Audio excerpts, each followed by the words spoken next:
Solution class 12th chemistry. Hello students, आज हम start करने वाले हैं क्लास 12th की केमिस्ट्री और टॉपिक हमने ले रखा है सॉल्यूशन। सॉल्यूशन में हमें पढ़ना है ट्रू सॉल्यूशन को। ट्रू सॉल्यूशन जिसके बारे में आपने क्लास 9th स्टैंडर्ड में पढ़ रखा है कि जिस सॉल्यूशन के पार्टिकल की साइज लेस देन 1 नैनोमीटर होती है उसे हम ट्रू सॉल्यूशन कहते हैं। तो आइए हम बात करते हैं सॉल्यूशन की। सॉल्यूशन में दो कंपोनेंट होते हैं और वो दो कंपोनेंट को हम एक को सॉल्यूट के नाम से जानते हैं तथा दूसरे को सॉल्वेंट के नाम से जाना जाता है। सॉल्यूट और सॉल्वेंट आपस में मिल करके सॉल्यूशन का फॉर्मेशन करते हैं। जैसे अब हम कैसे डिसाइड करेंगे कि सॉल्यूट कौन है और सॉल्वेंट कौन है? तो जो स्मॉलर क्वांटिटी में होगा उसे हम सॉल्यूट कहेंगे और जो लार्जर क्वांटिटी में होगा उसे हम सॉल्वेंट कहेंगे। फॉर एग्जांपल अगर हम बात करें शुगर सॉल्यूशन की, तो शुगर वन टीस्पून या 2 टीस्पून ली जाए और अ ग्लास ऑफ वाटर लिया जाए और इस वाटर में इस शुगर को डिसॉल्व कर दिया जाए तो हमें जो रिजल्ट ऑब्टेन होगा वो ऑब्टेन होगा शुगर सॉल्यूशन। तो इस तरीके से सॉल्यूशन में दो ही कंपोनेंट होंगे, एक सॉल्वेंट होगा एक सॉल्यूट होगा। अब मे भी सॉल्वेंट एक हो, सॉल्यूट एक से ज्यादा टाइप के हो सकते हैं। जैसे आपने सॉल्ट भी ले लिया, शुगर भी ले लिया, ग्लूकोज भी ले लिया और वाटर लिया, तो वाटर एज अ सॉल्वेंट होगा। वाटर को यूनिवर्सल सॉल्वेंट भी कहा जाता है और शुगर, सॉल्ट और ग्लूकोज जो होगा वो आपका सॉल्यूट होगा। लेकिन हमें जो इस क्लास में जो स्टडी करनी है वो स्टडी करनी है बाइनरी सॉल्यूशन की। तो हम बाइनरी सॉल्यूशन की बात करेंगे। Binary solution such type of solution which have only two components, one is solute and other is solvent। two component, दो कंपोनेंट वाले सॉल्यूशन को हम बाइनरी सॉल्यूशन कहते हैं। तो आज हम ये बात कर लेते हैं कि हमें सॉल्यूशन में कौन कौन से टॉपिक को पढ़ना है। तो पहले हम सबसे पहले पढ़ेंगे टाइप्स ऑफ सॉल्यूशन की। टाइप्स ऑफ सॉल्यूशन को पढ़ेंगे। उसके बाद सेकंड में हमको पढ़ना होगा कंसंट्रेशन टर्म, जिसको आपने क्लास 11th में पढ़ रखा है फर्स्ट चैप्टर में। कंसंट्रेशन टर्म की बात करेंगे। फिर हमको पढ़ना होगा वेपर प्रेशर को, वेपर प्रेशर पढ़ना होगा। अब वेपर प्रेशर में आपके दो लॉ आ जाएंगे, वो आगे हम लोग स्टडी करेंगे। इसके बाद हमें इसमें पढ़ना होगा कॉलिगेटिव प्रॉपर्टी। इंपॉर्टेंट चीज है, कॉलिगेटिव प्रॉपर्टी को पढ़ना होगा। और कॉलिगेटिव प्रॉपर्टी आप आगे पढ़ेंगे 4 टाइप की होती है। फर्स्ट होता है, किसी को भी फर्स्ट सेकंड ले सकते हैं, elevation in boiling point, depression in freezing point, और तीसरा होता है relative lowering of vapour pressure. ये जो वेपर प्रेशर की बात कर रहे थे यहाँ आ जाएगा। और फोर्थ वन पढ़ना है ऑस्मोटिक प्रेशर। ये हमको स्टडी करनी है। तो आज हम पहले टॉपिक को लेते हैं टाइप्स ऑफ सॉल्यूशन को। On the basis of physical state of solute and solvent 9 type of solution. Total कितने? 9 टाइप। 9 टाइप में अगर हम उनको डिवाइड करें तो 3 मेजर टाइप में डिवाइड कर सकते हैं, gases solution, liquid solution and solid solution.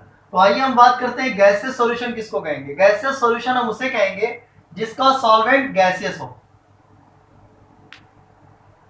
Solvent gas. अब जैसे एग्जांपल के तौर पर आप कुछ भी ले सकते हो, गैस का गैस में सॉल्यूशन, लिक्विड का गैस में सॉल्यूशन और सॉलिड का गैस में सॉल्यूशन। इसी तरीके से यहां लेना होगा तो हम क्या लेंगे, फिर से ले सकते हैं गैस का लिक्विड में सॉल्यूशन, फिर लिक्विड का लिक्विड में सॉल्यूशन,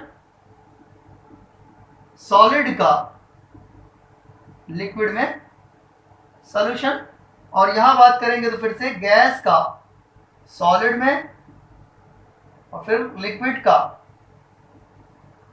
सॉलिड में और सॉलिड का solid. Total 9 type of solution हो गए। तो अब हम पहले अगर एग्जांपल की बात करें कि सॉल्यूट भी आपका गैस होना चाहिए और सॉल्वेंट भी आपका गैस होना चाहिए, तो थोड़ा थिंक करें आप। वैसे हम एनसीईआरटी का इस एग्जांपल ले सकते हैं, mixture of gas, mixture of gases. For example hydrogen gas plus nitrogen gas या oxygen gas plus nitrogen gas, ये आपके एग्जांपल हो जाएंगे। अब लिक्विड का गैस में, तो लिक्विड को डिसॉल्व करना है गैस में। आप एक एग्जांपल ले सकते हो, क्लोरोफॉर्म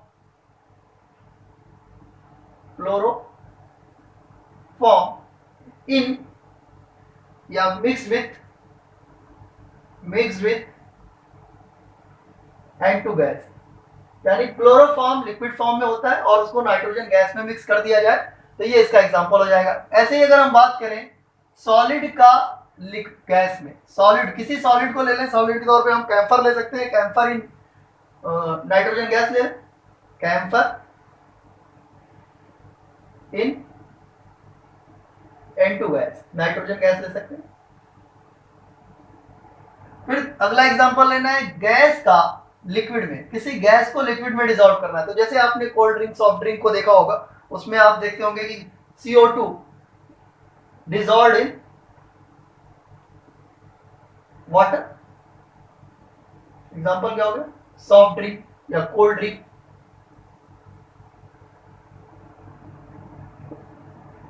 अब लिक्विड का लिक्विड में, इसको भी एग्जांपल ले सकते हैं, एथेनॉल प्लस वाटर सॉल्यूशन।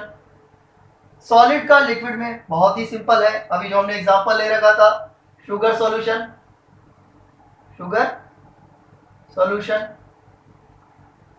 अगला एग्जांपल लेना है गैस का सॉलिड में, तो आप ले सकते हो हाइड्रोजन गैस इन प्लैडियम, अगला लिक्विड का सॉलिड में, यानी हमारा सॉल्यूट जो होना चाहिए वो लिक्विड और जो सॉल्वेंट होना चाहिए वो सॉलिड होना चाहिए। तो कोई भी अमलगम का एग्जांपल ले सकते हो, amalgam of sodium, amalgam of mercury with sodium, of mercury in Na sodium, या अमलगम का मतलब ही होता है मर्करी, तो आप अमलगम इन सोडियम ले सकते हो। सॉलिड का सॉलिड हो एलॉय ले सकते हो, जैसे आप कॉपर प्लस जिंक, बहुत ही कॉमन एलॉय है। अगला टॉपिक हम लेते हैं कंसंट्रेशन टर्म। तो सबसे पहले हम बात करेंगे कंसंट्रेशन किसको कहते हैं। कंसंट्रेशन के लिए हमने लिख रखा है कि the amount of solute dissolved in per litre volume of solution or in per kilogram weight of solvent. यहां गौर करना है, सॉल्यूशन दिया हुआ है, वॉल्यूम ऑफ सॉल्यूशन और कुछ स्पेशल एक ही है बल्कि मोलैलिटी में, पर kilogram weight of solvent is called concentration. अभी ये तो एक डिफिनेशन हो गई, थोड़ा हम इसको समझते हैं कंसंट्रेशन का मतलब क्या है। जैसे सपोज दैट अगर हमको घर पे चाय बनानी है, तो चाय अगर काफी टेस्टी हो जाती है तो हम पूछते हैं कि उसमें कितना आपने चीनी डाला या कितना आपने चाय की पत्ती डाला, इस तरीके से आप अमाउंट की बात करते हो। तो वहां सॉल्यूट अमाउंट की बात करते हो कि आपने कितना सॉल्यूट अमाउंट डाला है तो आपकी चाय बन गई। तो वॉल्यूम पर लीटर वॉल्यूम में कितना सॉल्यूट पड़ा, वही उसका होता है कंसंट्रेशन। जैसे कोई भी सॉल्यूशन अगर हमको शुगर सॉल्यूशन बनाना है, तो शुगर सॉल्यूशन में क्या होगा कि कितने वॉल्यूम सॉल्यूशन में आपने कितना शुगर यूज किया था, वो उसके कंसंट्रेशन को एक्सप्रेस करेगा।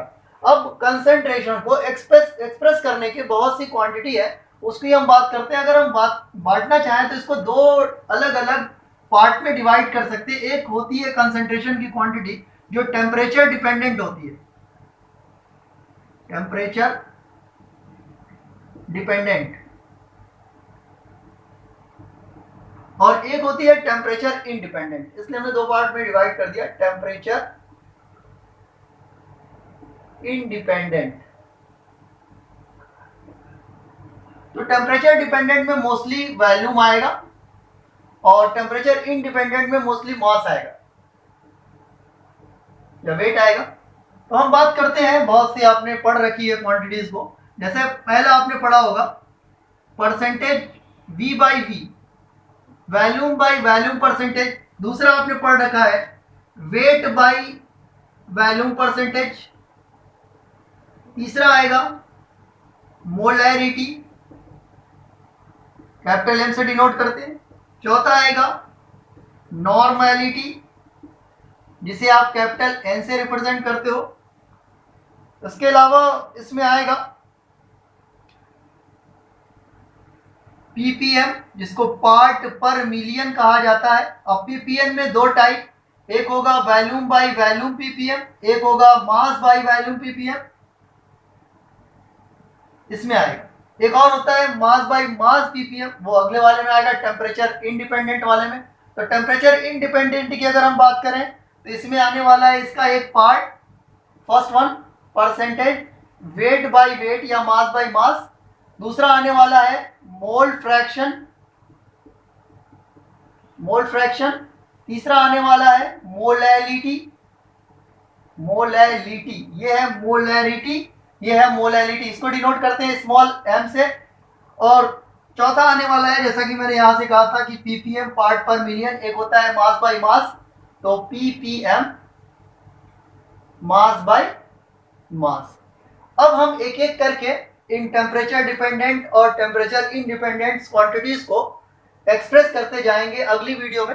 अगली वीडियो का अब इन सारी क्वांटिटीज को हम अगले वीडियो में एक्सप्रेस करेंगे, एक्सप्लेन करेंगे बल्कि, और इस पे कुछ एग्जांपल से आपको समझाने की कोशिश भी करेंगे कि अगर आपको न्यूमेरिकल देता है तो आप कैसे करोगे। एक चीज और मैं आपको बता दूं कि आप इन सारी क्वांटिटीज को अगर आपसे कहा जाए कि टेम्परेचर इंडिपेंडेंट में कन्वर्ट करना है या टेम्परेचर इंडिपेंडेंट को आपको टेम्परेचर डिपेंडेंट में कन्वर्ट करना है, फॉर एग्जाम्पल मोलैरिटी को मोलैलिटी में कन्वर्ट करना है, अगर ऐसा कोई क्वेश्चन आ जाए तो आप देखो यहाँ वॉल्यूम है और यहाँ पे मास है, तो वॉल्यूम और मास में एक रिलेशन होता है जिसको बोलते हैं डेंसिटी, डेंसिटी।